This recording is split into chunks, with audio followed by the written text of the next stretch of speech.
اللهم صل على محمد وآل محمد. اعوذ باللہ من الشیطان اللعین الرجیم. بسم اللہ الرحمن الرحیم.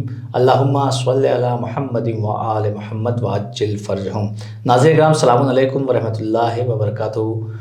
میں ہوں آپ کا میزبان زرقام اعظمی. حوزہ معصومہ قم نبا فاؤنڈیشن کی جانب سے منعقد کیے گئے نبا انٹرنیشنل کوئز کمپٹیشن میں آپ سب کا استقبال کرتے ہیں. ناظرین آج کا جو ہمارا ٹاپک ہے وہ ہے قرآن اور دعا کے حوالے سے مسلسل سوال و جواب کا سلسلہ جاری و ساری ہے. لہٰذا آج پھر گفتگو کرنے کے لیے ہمارے ساتھ اسٹوڈیو موجود ہے حجت الاسلام والمسلمین عالی جناب مولانا سید محمد علی زیدی صاحب. قبلہ چلیے قبلہ کی خدمت چلتے ہیں. قبلہ السلام علیکم ورحمۃ اللہ وبرکاتہ. وعلیکم السلام ورحمۃ اللہ وبرکاتہ. جزاک اللہ. قبلہ جیسا کہ ہماری جو گفتگو ہے قرآن اور دعا کے حوالے سے مسلسل گفتگو ہو رہی ہے اور بہت مطمئن جوابات آپ کی طرف سے حاصل ہو رہے ہیں. ہمارے ناظرین اور سامعین بھی بہت خوش ہیں اس سے. لہذا سب سے پہلا سوال یہ ہے کہ دعا کے فائدے کیا ہیں؟ بہت اچھا سوال ہے اور ابھی تک اچھے سوالات آپ کی طرف سے ہوئے ہیں اور ناظرین نے اس سے استفادہ یقیناً کیا ہوگا اور کر رہے ہوں گے، اور امید ہے کہ دوسروں کو بھی موقع فراہم کر رہے ہوں گے ویڈیو کو شیئر کر کے اور اس کو آگے بڑھا کے. دعا ظاہر سی بات ہے، کیوں آدمی دعا کرے، کیا فائدہ ہے، آخر کیوں دعا کرے انسان، یہ سوال پیدا ہوتا ہے. بہت سے فائدے ہیں دعا کے، اس میں سے ہم کچھ آپ کی خدمت میں عرض کریں گے. اول تو بتایا کہ دعا افضل عبادت ہے، افضل ترین عبادت دعا کو قرار دیا گیا ہے. دعا یعنی کہ خود ایک عبادت ہے، نام دعا ہے لیکن اصل میں عبادت ہے دعا، اور افضل عبادت اس کو قرار دیا گیا ہے، یعنی افضل ترین عبادت قرار دیا گیا ہے دعا کو. اس کے علاوہ دعا کا ایک فائدہ یہ ہے کہ اللہ کا قرب حاصل ہوتا ہے، پروردگار کی قربت حاصل ہوتی ہے. جیسے ہم دوسرے اعمال انجام دیتے ہیں خدا کی قربت حاصل کرنے کے لیے، خدا کی خوشنودی حاصل کرنے کے لیے، تو ایسی دعا سے بھی اللہ کی قربت حاصل ہوتی ہے، یعنی اللہ سے انسان نزدیک ہوتا ہے، اللہ سے قریب ہوتا ہے. اور اس کی قربت ظاہر ہے کہ جس کو مل جائے گی وہ ہر چیز سے بے نیاز ہو جائے، کسی کی احتیاج نہیں ہوگی. اللہ کا قرب جس کو حاصل ہو جائے وہ ظاہر ہے کہ بہت ہی خوش نصیب انسان ہوگا، ان کو واقعی قربت پروردگار حاصل ہو جائے. تو ایک فائدہ دعا کرنے کا قربت پروردگار کا حصول ہے. اس کے علاوہ بندے اور خدا کے درمیان گہرا رابطہ اور تعلق پیدا ہوتا ہے دعا کے ذریعے سے. جب انسان دعا کرتا ہے تو ظاہر ہے کہ دعا پروردگار سے ہی کرتا ہے، تو پروردگار سے ایک اچھا رابطہ اور تعلق دعا کے وسیلے سے پیدا ہو جاتا ہے. عبد و معبود کے درمیان، بندے اور خدا کے درمیان ایک تعلق پیدا ہوتا ہے. ظاہر ہے کہ ہم دعا کر رہے ہیں پروردگار سے، تو اسی سے رابطہ ہے، اسی سے تو تعلق ہے، اسی سے گفتگو ہے دعا کے وسیلے سے. تو بندے اور خدا کے درمیان گہرا رابطہ دعا کے وسیلے سے پیدا ہوتا ہے، کہ بہت بڑا فائدہ ہے اپنے آپ میں. اس کے علاوہ حدیث میں آیا ہے کہ الدعاء ترد البلا. پیغمبر اسلام نے فرمایا کہ دعا جو ہے انسان کی بلاؤں کو دور کر دیتی ہے. بلائیں دور ہوتی ہیں، جو آفتیں ناگہانیاں ہوتی ہیں، پریشانیاں ہوتی ہیں انسان کی، وہ دعا کرنے سے دور ہو جاتی. اس لیے حدیث میں ہے کہ دعا بلا کو رد کر دیتی. دعا کرے انسان تاکہ بلائیں رد کر دی جائیں، پلٹا دی جائیں، دور کر دی جائیں انسان سے. تو یہ اپنے آپ میں بہت بڑا فائدہ ہے کہ بلائیں دور ہو جائیں. اور جب بلاؤں میں مبتلا ہوتا ہے انسان تو دعا کرتا ہے، خدا کا سہارا لیتا ہے. البتہ ناشکری نہیں ہونی چاہیے کہ جب ہمیں ضرورت ہوئی، بلاؤں میں گرفتار ہوئے تو اللہ اللہ یاد آیا، اللہ اللہ کیا. کبھی مسجد جا رہے ہیں، کبھی امام باڑہ جا رہے ہیں، کبھی درگاہ جا رہے ہیں، کبھی کربلا جا رہے ہیں، مختلف موقع پہ دعا کر رہے ہیں اور کوشش کریں کہ اس وقت دعا قبول ہوتی ہے. لیکن جیسے ہی پریشانی دور ہوتی ہے تو پروردگار کو بھول جاتے ہیں. اس کی ترجمانی کی ہے قرآن نے، ایسا نہیں ہونا چاہیے. تو دعا کا بڑا فائدہ ہے کہ بلائیں اس سے دور ہوتی ہیں. اس کے علاوہ ایک فائدہ یہ بھی کہ روح کو تسکین ملتی ہے، روح کو تسکین ملتی ہے، سکون ملتا ہے، آرام ملتا ہے، چین نصیب ہوتا ہے. اور انسان دعا کر کے دیکھے کہ کس طرح سے اس کے دل کو سکون ملے گا، سکون قلب حاصل ہوتا ہے دعا کے ذریعے سے. روح و جان کو تسلی ملتی ہے اور امیدیں پروردگار سے وابستہ ہوتی ہیں انسان کی. تو یہ بھی ایک بہت بڑا فائدہ ہے کہ جس سے ظاہر ہے کہ سکون کی تلاش میں انسان ہے. دنیا کے ایسے آشائش کہیں کے لیے کرتا ہے، بھاگ دوڑ ہے، روزی کمانا ہے تاکہ سکون حاصل ہو جائے. گاڑی بنگلہ نوکر چاکر کیوں ہے؟ تاکہ سکون مل جائے انسان کو. تو دعا ایک وسیلہ ہے سکون کے حاصل کرنے کا، تسکین قلب حاصل ہوتی، روح کو سکون ملتا ہے. اس کے علاوہ ناامیدی اور مایوسی سے نجات ملتی ہے. جب انسان دعا کرتا ہے تو اس کو ناامیدی سے نجات ملتی، ناامیدی ختم ہوتی ہے دعا کے ذریعے سے. اور اللہ نے وعدہ بھی کیا کہ تم دعا کرو ہم دعا قبول کریں گے، جیسے کہ ہم نے گزشتہ گفتگو میں عرض کیا تھا. تو ناامیدی اور مایوسی سے انسان کو نجات مل جاتی ہے، وہ دور ہوتی ہے. انسان دعا کرتا ہے تو اللہ سے امید لگاتا ہے کہ ہم جو دعا کر رہے ہیں وہ قبول ہوگی. اور دعائیں قبول بھی ہوتی ہیں، نہیں قبول ہوتی ہیں تو اس کے فوائد اٹھا لیے جاتے ہیں، یا تاخیر سے قبول ہوتی ہیں. پریشان نہیں ہونا چاہیے، مایوس نہیں ہونا چاہیے. تو دعا کا ایک فائدہ ہے کہ انسان مایوسی سے محفوظ ہوتا ہے، نا امیدی سے محفوظ ہوتا ہے. اس کے علاوہ دعا کرنا جیسا کہ حدیثوں میں آیا کہ سنت ہے، انسان کو دعا کرنا چاہیے. بہت بڑا اجر و ثواب ہے دعا کرنے کا، یعنی ثواب کے اعتبار سے بھی ایک فائدہ ہے. جہاں انسان کے مادی فوائد ہیں وہیں روحانی فائدے بھی، معنوی فائدے بھی دعا کے پائے جاتے ہیں. اس کے علاوہ جب دعا کرتا ہے انسان گویا کہ کسی سے مانگ رہا ہے، طلب کر رہا ہے، اور وہ پروردگار کی ذات ہے، اس کے سامنے انسان کو سر نیاز قبول کرنا چاہیے. انکساری کے ساتھ اس کی بارگاہ میں سجود ہونا چاہیے. منکسر مزاج ہو کر کے انسان اپنی نیاز کا اظہار کرے، ضرورت کا اظہار کرے اللہ کی بارگاہ میں. تو اس کا بڑا فائدہ یہ ہوگا کہ تکبر دور ہوگا. گھمنڈی لوگ دعا نہیں کرتے ہیں، غرور میں مبتلا لوگ دعا نہیں کرتے ہیں کہ ہمیں دعا کی کیا ضرورت ہے، سب کچھ ہے ہمارے پاس، مغرور ہو جاتے ہیں. حالانکہ یہ ایک بری صفت ہے تکبر. تو دعا تکبر سے انسان کو نجات دلاتی ہے. انسان تکبر سے محفوظ ہوتا ہے دعا کرنے کے ذریعے سے. دعا کرنے میں ہاتھ اس نے پھیلا دیا اللہ کی بارگاہ میں تو غرور اس کا زائل ہو جائے گا، دور ہوگا. یہ ایک بہت بڑا فائدہ ہے. اس کے علاوہ خوشنودی پروردگار دعا کے ذریعے سے حاصل ہوتی ہے. ظاہر ہے کہ جب اس سے گفتگو کر رہا ہے انسان، اب تو انسان کسی سے بات نہیں کرتا تو ناراضگیاں بڑھتی ہیں آپس میں، یا کسی سے بات و گفتگو کرنے لگتا ہے تو قربت بڑھتی ہے اور ایک دوسرے سے خوشی کا اظہار کرتے ہیں. تو ایسے پروردگار جو اپنا خالق و مالک ہے، اس کی بارگاہ میں ہم جب دعا کریں گے تو اس کی خوشنودی حاصل ہوگی کہ یہ بندہ میرا، وہ تو جتنی بار ہم دعا کریں، تکرار کریں گے دعا میں تو خوش ہوگا پروردگار. تو چاہتے کہ بندہ تکرار کرے، میری بارگاہ میں بار بار آئے، مجھ سے بار بار التجا کرے، دعا کرے. تو دعا ایک وسیلہ ہے کہ خوشنودی پروردگار اس سے حاصل ہوتی ہے. خوشنودی پروردگار حاصل ہونا یہ کوئی معمولی بات نہیں ہے. اہل بیت علیہ السلام نے کتنی اطاعت کی پروردگار کی، تو اس نے اپنی مرضیاں ان کے حوالے کر دیں. رضائے پروردگار حوالے کر دی، رضائے پروردگار اہل بیت کے حوالے ہو گئی. خود شب ہجرت کا واقعہ ہے، نفس بیچ کر کے مرضی پروردگار خریدی کس نے؟ مولا علی علیہ السلام. تو مرضات الہیہ کے مالک ہو گئے. تو انہوں نے بڑی محنتیں کی ہیں، بڑی ریاضتیں کی ہیں، عبادتیں کی ہیں، اطاعتیں کی پروردگار کی، تب یہ مراتب حاصل ہوئے ہیں.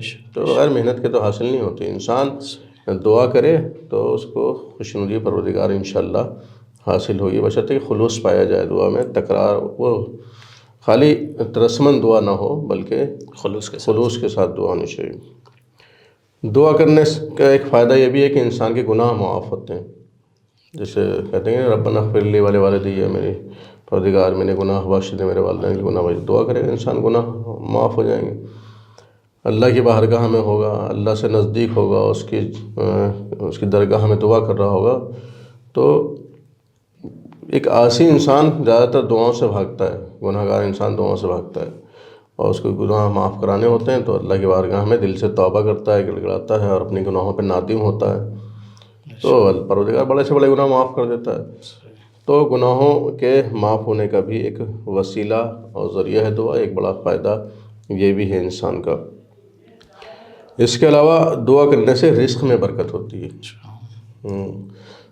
رزق میں برکت کی بہت سی دعائیں ہیں، اور انسان کے لیے دعائیں مخصوص کر دی ہیں کہ یہ دعا پڑھو گے تو رزق میں اضافہ ہوگا. دیکھا ہوگا وظائف الابرار میں دعا پائی جاتی ہے، مفاد الجنان میں دعائیں محفوظ ہیں رزق میں اضافے کے لیے، اور دیگر کتابوں میں دعاؤں کی دیا گیا ہے کہ یہ دعا پڑھیں گے تو آپ رزق میں اضافہ ہوگا. تو دعا کرنے سے رزق میں بھی برکت ہوتی ہے، اور یوں بھی اپنی دعا میں یہ بھی طلب کرنا چاہیے کہ پروردگار رزق عطا فرما، اور رزق حلال عطا فرما، اور رزق میں برکت عطا فرما. تو دعا کرنے سے رزق میں برکت بھی حاصل ہوتی ہے. یہ بھی ایک بڑا فائدہ ہے اپنے آپ میں. اس کے علاوہ دعا کرنے سے مصیبت و پریشانیاں، آفت ناگہانی، یہ تمام چیزیں دور ہوتی ہیں۔ دیکھیے یہاں تک کہ موت کا وقت بھی بڑھا دیا جاتا ہے، موت ٹال دی جاتی ہے، عمر بڑھا دی جاتی ہے۔ جہاں بہت سی چیزیں ہیں جیسے صدقہ ہے، صلہ رحم ہے، اس میں ایک دعا بھی ہے کہ جو موت کو ٹال دیتی ہے، یعنی اس کا وقت آگے بڑھ جاتا ہے، اور یہ بھی پروردگار کے اختیار میں ہے، اس کی قدرت سے کچھ بھی بعید نہیں ہے۔ جہاں اس نے وقت معین کیا ہے، اس نیک عمل کی وجہ سے، صدقے کی وجہ سے، یا صلہ رحم یا دعا کی وجہ سے موت کا وقت بڑھا دیا جاتے ہیں، یعنی عمر بڑھا دی جاتی ہے۔ تو ایک دعا کا بہت بڑا فائدہ یہ ہے کہ پریشانیاں، مشکلات انسان کی دور ہوتی ہیں۔ تو آخر میں عرض کیا جائے کہ جہاں اس دعا کے بہت سے فائدے ہیں، اس میں سے ہم نے چند آپ کی خدمت میں ذکر کیے ہیں۔ دعا کرنے سے شفا بھی ملتی ہے انسان کو، مریض کو شفا ملتی ہے، دعا کرتا ہے انسان، بھائی دوسروں سے بھی کہتا ہے التماس دعا، اور حدیث میں تو یہ بھی آیا ہے کہ مریض سے بھی التماس دعا کہنا چاہیے، مریض سے بھی دعا کی التماس کرنی چاہیے۔ دعا بھی تو ہے نا وہ اما یجیب المضطر، ہاں، میں جو مسترد دعا بھی ہے، اور پریشان حال کی دعائیں جو ہیں وہ پروردگار سنتا ہے، اس کا جواب بھی دیتا ہے۔ کون ہے جو مستر کی دعا کو سنتا ہے اور جواب دیتا ہے؟ میں جو مسترد دعا و شفو، باقاعدہ اس کا عمل ہے، دعا کرتے ہیں لوگ مریضوں کی شفا کے لیے۔ اس کے علاوہ ایک دوسرے سے التماس بھی کرتے ہیں، اور خود حدیث میں یہ بھی ہے کہ مریض سے بھی کہنا چاہیے، کیونکہ مریض کی دعائیں بھی قبول ہوتی ہیں، اس سے بھی کہنا چاہیے کہ تم ہمارے حق میں دعا کرنا، اور خود مریض کے حق میں بھی دعا کرنی چاہیے، شفا کا سبب ہے دعا۔ تو یہ بہت سے فائدے ہیں جو آپ کی خدمت میں ذکر کیے۔ قبلہ ہمیں دعا میں خدا سے کیا مانگنا چاہیے؟ ویسے تو انسان کو جو ضرورت ہوتی ہے وہ مانگتا ہے، ویسے خاص چیزیں کچھ ہے ایسی کہ جو ہمیں اللہ سے مانگنا چاہیے دعاؤں میں؟ ہاں، کہنے یہ اچھا سوال ہے۔ اگر دیکھا جائے تو انسان عام طور سے جو دعا کرتا ہے وہ مادیات کے لیے کرتا ہے، مثلاً مکان مل جائے، گاڑی مل جائے، بنگلہ مل جائے، ہوائی جہاز میں اڑیں، اور کیا کیا آدمی تمنا کرتا ہے۔ یہ تو مادی دعائیں ہیں، ہمارے مال بڑھ جائے، دولت و ثروت میں اضافہ ہو جائے، ایک گاڑی تو دو گاڑی ہو جائیں، ایک مکان دو مکان ہو جائیں، تو یہ سلسلہ ہے۔ تو دعائیں جہاں یہ سب بھی کریں انسان، تو ظاہر ہے کہ ہر چیز سنتا ہے۔ دیکھیے ہر جائز کام کے لیے دعا کی جا سکتی ہے، اور جو چیزیں پوری ہونے کا امکان ہو، جن کا پوری ہونے کا امکان، ناممکنات کی دعا نہیں کرنی چاہیے کہ ہم پروردگار ہمیں قدرت دے کہ ہم تارے توڑ لیں، یا آسمان ہمارے سے قریب آ جائے، یا چاند ہمارے پاس آ جائے، تو ایسی دعائیں، یا ہمارا ہوا کے چلانے بھی اختیار ہو جائے، تو یہ سب دعائیں جو اپنی قدرت سے بعید ہوں، اپنی طاقت اور امکان سے باہر ہوں، ایسی دعائیں تو اولاً کرنی نہیں چاہیے۔ ہاں، مادیات کے لیے انسان یہ نہیں کہ منع نہیں، حلال چیز کے لیے دعا کر سکتا ہے انسان، تو اس میں خود اپنی صحت کے لیے دعا کرتا ہے، جسم کے لیے دعا کرتا ہے، اور تو مادیات کے ساتھ ساتھ کہنے کا مقصد ہے کہ معنوی دعائیں بھی انسان کو کرنی چاہیے، مانگنی چاہیے، اس کے بڑے فائدے ہیں۔ مثلاً دعا کرنی چاہیے کہ پروردگار ہمیں سیدھے راستے کے اوپر باقی رکھ، سیدھے راستے پر ہمیں باقی رکھ، یہ دعا کرنی چاہیے پروردگار سے۔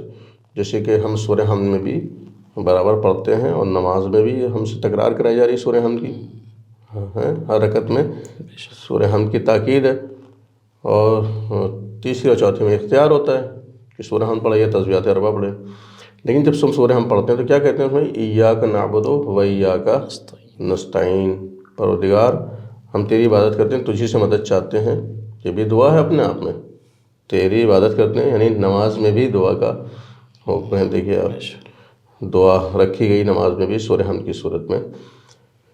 اس کے علاوہ دعائے قنوت بھی ہے نماز میں۔ تو کہنے کا مطلب ہے کہ معنوی دعاؤں میں سے ایک دعا یہ بھی کرنی چاہیے کہ پروردگار ہمیں سیدھے راستے باقی رکھ، اہدنا الصراط المستقیم۔ اور کون سا راستہ؟ صراط الذین انعمت علیہم، ان لوگوں کا راستہ جن پہ نعمتیں نازل کی، تو نے انعامات نازل کیے ہیں، انعام نازل کیا اپنا، اور لوگوں کا راستہ نہیں کہ جو گمراہ رہے ہیں اور تیرے غضب کا شکار ہوئے ہیں، جن پر تو نے اپنا غضب ڈھایا ہے، ان کے راستے پر نہ چلنے کی دعا ہے۔ تو دعا ہے، دیکھیے تو اس طرح کی دعائیں معنوی دعائیں ہوتی ہیں۔ علم و معرفت میں اضافے کے لیے دعا کریے کہ پروردگار میری معرفت میں اضافہ فرما، میرے علم میں اضافہ فرما، جیسے قرآن میں ہے، پیغمبر کی دعا ہے، رب زدنی علما، پروردگار میرے علم میں اضافہ فرما، ہے نہیں؟ معنوی دعا، روحانی دعا۔ اس کے علاوہ دین پر ثابت رہنے کے لیے، ثابت قدم رہنے کے لیے دعا کرنی چاہیے، جیسے دعا پڑھتے ہیں ہم لوگ، یا اللہ یا رحمان و یا رحیم یا مقلب القلوب ثبت قلبی علی دینک، ہے کہ نہیں؟ تو ہمیں اپنے دین پر ثابت قدم رکھ، دعا کر رہے ہیں پروردگار سے، یہ بھی ایک معنوی دعا ہے۔ اس کے علاوہ امام وقت کے ناصروں میں شمار ہونے کے لیے دعا کرنی چاہیے۔ ہم جہاں بہت سی اپنی ضروریات کی چیزوں کے لیے دعا کرتے ہیں کریں، لیکن ساتھ میں یہ دعائیں بھی ہمیں کرنی چاہیے۔ دعائیں ہمیں اللہ سے قریب کرتی ہیں، یعنی خالی مطلب کے لیے دعائیں نہیں کرنی چاہیے، اس کی خوشنودی کے لیے بھی ہمیں دعا کرنی چاہیے۔ تو ایک دعا ہے کہ ناصروں میں شمار ہو، ہمارا امام وقت کے ناصروں میں ہمارا شمار ہو، ایک اہم دعا ہے یہ، خوش نصیب ہیں ہم لوگ جو امام کے ناصروں میں شمار ہو جائیں۔ اس کے علاوہ ایک دعا کریں تاجیل ظہور امام کے لیے، پروردگار اللہم ولی کل فرج، اللہم اجل ولی کل فرج، اپنے ولی کے ظہور میں تاجیل فرما، یہ بھی دعا کرنی چاہیے امام زمانہ کے ظہور میں تاجیل کے۔ اس میں لوگوں کی بھلائی ہے، امام کا ظہور ہوگا انشاءاللہ، ہر طرف امن و امان ہوگا، چین سکون ہوگا، عدل و انصاف کا بول بالا ہوگا، وغیرہ وغیرہ، بہت اہم حکومت کا دور ہوگا، گولڈن پیریڈ انشاءاللہ۔ اعمال و عبادات کے قبول ہونے کی دعا کرنی چاہیے، یہ بہت اہم چیز ہے کہ انسان عبادات بجا لا رہا ہے، عبادت نہیں کر رہا ہے، نماز روزہ تمام چیزیں، حج زکوٰۃ ہم جہاد، اس کی قبولیت کے لیے دعا کرنی چاہیے۔ اور دیگر دعاؤں کو قبول کرنے والا ہے، دعائیں سننے والا ہے، جاننے والا ہے، سمجھنے والا ہے، تو اس سے ہمیں یہ بھی دعا کرنی چاہیے کہ ہمارے اعمال و عبادات کو پروردگار قبول فرما، قبولیت کی درجہ عنایت فرما۔ اس کے علاوہ دین و دنیا میں بھلائی کے لیے انسان کو دعا کرنی چاہیے۔ مثلاً جیسے قرآن میں آئی ہے یہ آیت کہ ربنا آتنا فی الدنیا حسنہ وفی الآخرۃ حسنہ، پروردگار ہمیں دنیا و آخرت میں نیکی عطا فرما، بھلائی عطا فرما، اور وقنا عذاب النار، عذاب جہنم سے محفوظ رکھ۔ اس کے علاوہ دعاؤں میں ایک دعا یہ بھی کرنی چاہیے، خدا کو خدا سے مانگنا چاہیے، پروردگار تو ہمیں عطا اپنے آپ کو عطا کر دے، یعنی ہمیں رب مل جائے۔ جیسے کہ ہم نے نقل کیا تھا دعائے رفع کا جملہ نقل کیا تھا، امام حسین صلی اللہ علیہ وسلم نے فرمایا جس کو تو مل گیا اس نے کیا کھویا، جس نے تجھے کھو دیا اس نے کیا پایا، جس نے تجھے پا لیا اس نے گویا کہ سب کچھ پا لیا، اور جس نے تجھے کھو دیا اس نے سب کچھ کھو دیا۔ تو اللہ سے اللہ کو طلب کریں، اس کی توجہ حاصل ہو جائے، اس کی خوشنودی حاصل ہو جائے، یہ تمام چیزیں اس کی بھی دعا انسان کو کرنی چاہیے کہ اللہ کی رضا حاصل ہو جائے، محبت پروردگار حاصل ہو جائے، اللہ محبت کرنے لگے اپنے بندے سے، اس سے اچھی کیا بات ہوگی۔ اس طرح کی دعائیں اللہ سے طلب کرنی چاہیے، تو اس میں گویا کہ خدا سے نزدیک ہو انسان، خدا سے مانگنے والی بات ہوگی۔ یعنی دعاؤں میں سے ایک دعا یہ بھی کہ لذت دعا عبادت بڑھ جاتی ہے، اس کے سبب سے لذت دعا اور عبادت بڑھ جاتی ہے جب انسان اللہ سے لو لگاتا ہے، مناجات کرتا ہے، خاص طور سے شب کی تنہائیوں میں۔ تو جیسے نماز شب پڑھتا ہے انسان، اس میں دعا کرتا ہے تو سناٹا ہوتا ہے، سکون کا وقت ہوتا ہے، اس وقت اللہ سے راز و نیاز کا معاملہ الگ ہوتا ہے کچھ، اور اس میں لذت دعا بھی بڑھتی ہے۔ اس سے لذت دعا کہ دعا میں لذت پیدا ہو، جب لذت پیدا ہو جاتی ہے دعا اور عبادت میں، تو اس کا لطف بڑھ جاتا ہے، معنویت پیدا ہوتی ہے۔ اس کے علاوہ خالی سب کچھ مانگنے والی دعائیں نہیں ہونی چاہیے کہ یہ عطا کر دے وہ عطا کر دے، اس کے علاوہ انسان کو اپنی طلب مغفرت بھی کرنا چاہیے، اور اللہ کے قرب کے لیے بھی دعا کرنی چاہیے۔ اس کے علاوہ راز و نیاز و گفتگو بھی پروردگار سے کرنی چاہیے، اور جسے زیارت صرف زیارت کے لیے نہ جائے بلکہ ملاقات، ایک طرح سے زیارت ملاقات کی طرح ہوتی ہے، خالی کہ ثواب ہے اس لیے زیارت کے لیے جا رہے ہیں، گویا یہ سمجھ کے جائے کہ ہم امام سے ملاقات کے لیے جا رہے ہیں، زیارت کے لیے جا رہے ہیں۔ تو اس طرح کی دعائیں انسان کو کرنی چاہیے کہ ہمیں پروردگار زیارت نصیب فرمائے، معصومین کے روضوں کی زیارت ہے، زیارت بیت اللہ ہے، اور دیگر مقامات ہیں مقدسہ جو ہیں ان کی زیارت، یا بیت المقدس کی زیارت ہے، مزارات بقیع کی زیارت ہے، دیگر روضہ ہے معصومین کی زیارت ہے، ان کے اولیاء اوصیاء اور امام زادگان کی زیارتیں ہیں، یہ بھی توفیق اللہ سے طلب کرنی چاہیے، بہت اجر و ثواب کا حامل ہوگا۔ بے شک، جزاک اللہ قبلہ، بہت مطمئن جواب آپ نے دیا، ناظرین بھی مطمئن ہوں گے انشاءاللہ۔ قبلہ اکثر کہا جاتا ہے کہ تقدیر میں جو لکھا ہے، تقدیر میں ہر چیز لکھ دی گئی ہے، اگر ایسا ہے تو پھر تقدیر میں ہر چیز لکھ دی گئی تو پھر دعا کیوں مانگے انسان؟ دیکھیے تقدیر بنانے والا بھی پروردگار ہے اور دعا بھی ہم اسی سے طلب کرتے ہیں. اچھا مقدر ہے تو پھر کیا کہنے، اور خدا نخواستہ لگ رہا ہے کہ ہمیں تقدیر اچھی نہیں ہے. تو دیکھیے اگر تقدیر ہمیشہ کے لیے تھوڑی لکھی جاتی ہے، خود انسان اپنی محنت سے بھی تقدیر بناتا ہے. ان محنتوں میں سے ایک دعا بھی ہے. اور خالی مقدر پہ ہی اگر ہم سب کچھ ڈال دیں گے تو پھر انسان کچھ ہاتھ پیر نہیں ہلائے گا، کوئی تگ و دو نہیں کرے گا، کوئی محنت نہیں کرے گا، نہ کوشش کرے گا، اور ایک طرح سے لونپید ہو کے بیٹھ جائے گا. خالی مقدر پہ اگر دار و مدار سب کچھ ہو جائے گا. مقدر کا بھی دخل ہے، نصیب میں اللہ نے جو چیزیں لکھی ہیں ان کا بھی دخل ہے، لیکن مقدر کو بہتر بھی تو بنایا جا سکتا ہے دعاؤں کے ذریعے سے. بھائی صدقہ کیوں دیا جاتا ہے؟ تاکہ جو رکاوٹیں آ رہی ہیں نصیب اچھا ہونے میں وہ دور ہو جائیں. تو ایسے ہی دعا مقدر کو اور بہتر بنانے کے لیے اس میں چار چاند لگانے کے لیے کی جاتی ہے. اور دعاؤں سے جب انسان کی موت ٹل سکتی ہے، اس کو آگے بڑھایا جا سکتا ہے، اس کی عمر کو طولانی کیا جا سکتا ہے دعاؤں کے ذریعے سے، تو ایسی دعا سے مقدر بھی تبدیل ہو سکتا ہے، تقدیر بھی تبدیل ہو سکتی ہے. اور شب قدر میں ہر سال لوگوں کی تقدیریں مرتب ہوتی ہیں، تقدیر معین ہوتی ہے، مقدر لکھے جاتے ہیں، اور ملائکہ امام زمانے کی خدمت میں حاضر ہوتے ہیں اور تمام امور پروردگار لے کر کے. تو یہ اعمال وغیرہ کا حکم کیوں دیا گیا ہے عبادات بجا لانے کا؟ تاکہ انسان کے اندر نکھار آئے روحانی و مادی طور پر، اس کو برکتیں اور سعادتیں حاصل ہوں، خوبیاں حاصل ہوں دنیا و آخرت کی. تو اسی لیے دعا کے ذریعے سے انسان اپنی تقدیر کو بہتر بنا سکتا ہے، اور اس میں تبدیلی بھی ہے. خدا نخواستہ مقدر خراب اگر مان رہا ہے انسان تو مقدر بہتر ہو جائے گا، اور تقدیر اللہ چاہے گا تو تقدیر بھی بدل جائے گی، کیونکہ ہم اسی سے دعا کرتے ہیں. تو دعا کا بڑا اہم رول ہے. نہیں تو انسان اگر خالی مقدر کے پہ بھروسہ کر کے بیٹھا رہے گا تو کچھ محنت نہیں کرے گا، اور بلکہ کاہل و سست و بیکار ہو جائے گا. تو دعا مقدر بھی ٹھیک ہے اپنی جگہ پر، جو کچھ اللہ نے کہا اس پہ صبر کرے انسان، لیکن ہاتھ پہ ہاتھ رکھ کر کے بیٹھنے کے لیے منع کیا گیا ہے. کوشش کام کرنا اپنا کام ہے، مقدر کو بدلنا اس کا کام ہے. ہم امید ہے کہ ہم دعائیں کریں گے تو اللہ ہماری تقدیر کو بہتر بنا دے گا، قسمت کو بہتر کر دے گا، مقدر کو بہتر کر دے گا. اور خدا نخواستہ مقدر میں کچھ حادثات یا مشکلات ہیں تو اس کو دعا کے ذریعے سے دور فرما دے گا انشاءاللہ. جزاک اللہ قبلہ. تو ناظرین انشاءاللہ آپ بھی قبلہ کے جوابوں سے مطمئن ہوں گے، لہٰذا آج کی گفتگو ہماری یہیں پہ تمام ہوتی ہے چونکہ ہمارا وقت تمام ہو گیا. پھر انشاءاللہ ملاقات ہوگی نیکسٹ ایپیسوڈ میں، تب تک کے لیے ہمیں اجازت دیجیے. خدا حافظ، والسلام علیکم ورحمۃ اللہ وبرکاتہ. التماس دعا، خدا حافظ.